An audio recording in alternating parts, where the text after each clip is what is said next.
Hey guys, this is Kevin over at jazztime.com. Jazztime.com is an online store that buys, sells, trades authentic luxury watches. We make these videos so our customers can easily choose the best watch for themselves in the comfort of their own home. We offer the lowest prices anywhere online, and if you want to know the price of the watch, simply click on the links in the description below. If you enjoy our videos, we greatly appreciate it if you buy a watch from jazztime.com once in a while.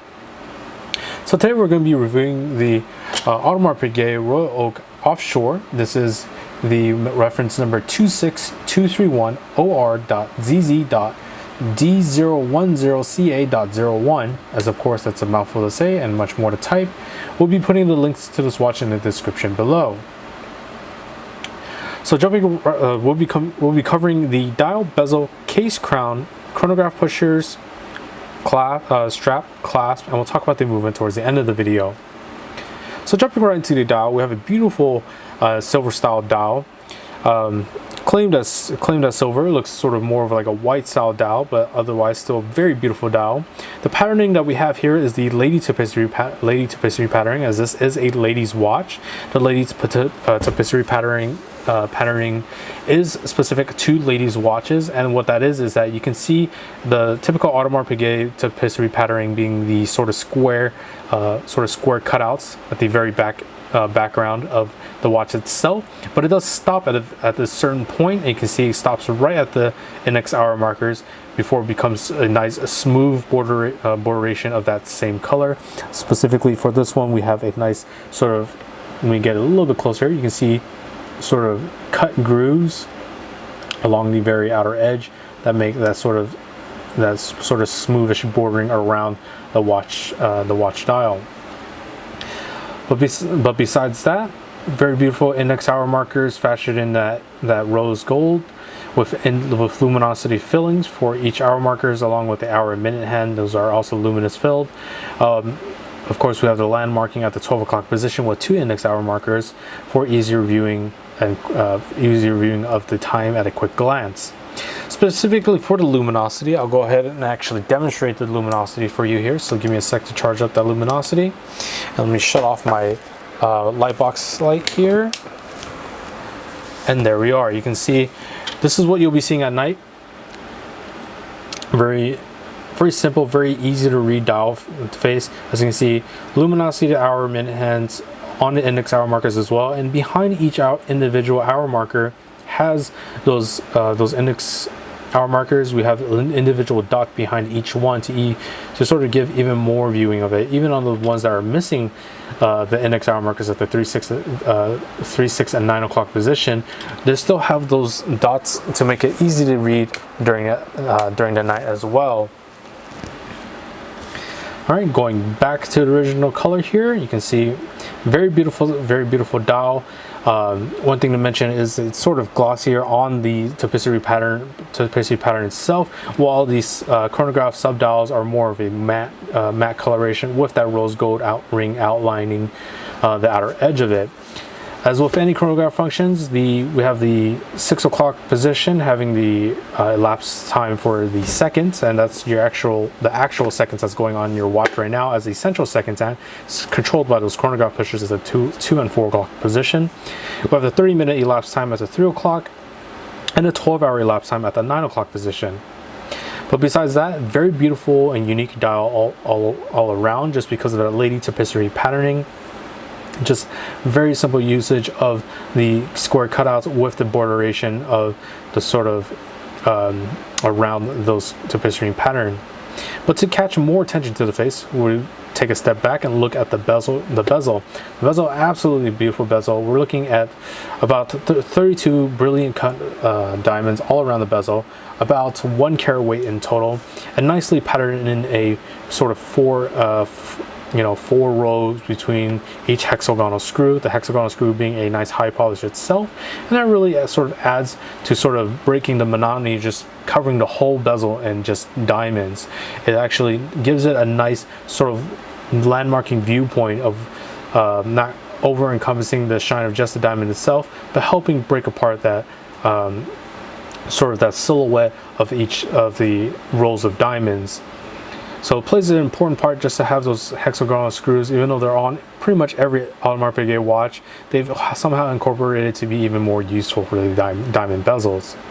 The diamond bezel itself is actually outlined with a nice high polish on the very outer edge of the bezel itself, and on the sides of the bezel you can see nice high polish as well, to contrast against the brush polishing of the case. Of course, we always have the chamfers, nicely high polish as well, but that's always on watches. But this nice high polish gives a nice contrast to the sides of the case. As you can see, that all the sides are nicely brush polished. As this is the ladies' watch, as we move on to the case, the case size is a 37mm case size. So from my index finger to my thumb here, that's 37mm in diameter. From the side profile, the case thickness, we're looking at a 12.4mm thickness. So will fit into the suit cups, dress cups very nicely. Still a little bit large of a profile though, considering the case and the bezel still being a nice jutting upwards and out. On the side of the case, you can see nice brush finish on both sides, nice brush finishes, a little bit of high polish on the chronograph pushers on the very outer edges, on the crown itself as well, with the Audemars Piguet logo on the crown. For the crown, it is a screw down crown. We're going to unwind counterclockwise as shown. In the standard positions where you can wind your watch, about 15 to 20 clockwise turns is all you need to get the watch started from a dead stop. Pulling the crown out to the next position will allow you to adjust the date at the right between the 4 and the 5 o'clock position. Very quick, very easy to use to adjust that date. And of course, the final position will allow you to adjust the hands bi-directionally. I'm just going to go ahead and reset it back to the 10 and 2. Very simple to do. And as always, press the crown against the case and screw it nice and tight, as you want to keep the watch water resistant. Specifically for this watch, we're looking at 50 meters or about 166 feet. Alright, so for the chronograph functions now. The chronograph functions is as every other chronograph function on the watch. It's a 2 o'clock position pusher will start that central seconds hand, and any elapsed time progressing on that seconds hand will add to the 30-minute elapsed time and a 12-hour elapsed time. As I mentioned, the 6 o'clock position is actually your original seconds that's going with the watch, the hour and the minute hand currently. This is the central seconds hand that's tracking elapsed time as right now can be stopped by pressing the 2 o'clock pusher again, and then reset with the 4 o'clock pusher, and that will reset the 30-minute subdial and the 12-hour subdial as well. And that resets all three of these back to the 12 o'clock position. As you can see, all three of those that trio is not moving in the slightest. Alright, moving on to the band now. So beautiful white band. I actually don't see this combination fairly often of a white band with the sort of rose gold case, and I actually wish I could see it more. This absolutely looks gorgeous. The band itself, besides it being a rubber band, we're gonna go show you the clasp here. The clasp has the Audemars Piguet logo name on there and can adjust the wrist size as simple as you would a tang buckle. But for this one, it's actually a folding clasp. As you can see, nicely high polish of rose gold blades. And I'll snap that back on once more. And there we are. Very simple, very easy to use clasp. Just going to go ahead and show you this case back. Actually got some of my fingerprints on there. I do apologize. I'm going to go ahead and clean that off a little bit. And take a look at that case back. Absolutely gorgeous case back. Sort of nice borderation of sort of going around each hexagonal screw, creating this very unique shape that borders around this Royal Oak Offshore that's nicely high polished and in a very beautiful font as well. And of course, we have some landmarks right here on the right side of the case. We have the AU750 stating that this is a gold watch. We also have some additional landmarks on the other side as well. Alright, moving on to the movement now. The movement is an automatic movement. This is an automatic watch. This is a self-winding caliber 2385 movement. That's typically used in these ladies chronograph watches for the Audemars Piguet. We're looking at a power reserve of a 40-hour power reserve, meaning you can put this watch down on a Friday evening, pick it back up on a Sunday afternoon. It'll be keeping time just fine. And of course, when I talk about power reserve, that is referring to if the watch is fully wound and you just go ahead and place it down on your dresser and not planning to wear it for the weekend. You only want to wear it on dressier occasions. The watch will stop eventually being the power reserve being 40 hours. And you'll just have to simply wind the watch from that dead stop where I've shown you all the crown functions.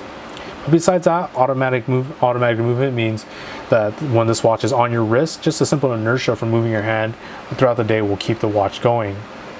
But besides that, the movement is just a function of the hour, minute, and seconds hand, chronograph features, and the 3 subdials as well for elapsed time. Unfortunately, I can't show you this watch on my wrist as it's sort of a smaller, for a smaller wrist. But if you're interested in this watch for the lowest possible price, check out our website at jazztime.com. We have the lowest prices guaranteed. And if you like our video, please like, comment, subscribe below. Thanks for watching. Hope to see you guys soon. If you want to find out more about the watch you just saw in the video, you can just click below on Show More to see the full description. Then you can check the link next to model as seen in video, click on it, and you will get to the proper page where you can see all the details. If you're watching on a mobile phone, you have to click on the arrow down on the right hand side below the video to see the full description. If you like this video, please give us a thumbs up. If you would like to share this video with your friends, you can use the share button below and share it on any platform you like. If you have questions, constructive feedback, want to tell us about some mistakes or misspeaks, just write a comment below. If you want to see more videos like this, you should subscribe to our channel and visit our channel page where you can find all the videos. And if you're interested in a specific watch brand, you can check out our playlists. If you want to check the price for a watch or want to buy one, remember at jazztime.com you always get a steep discount, so you should check the prices with us. If you want to know the price for a specific watch, just go to Google, type in JazzTime, plus the brand, model, and the details you're interested in, and Google will find the right page for you. Thank you for watching.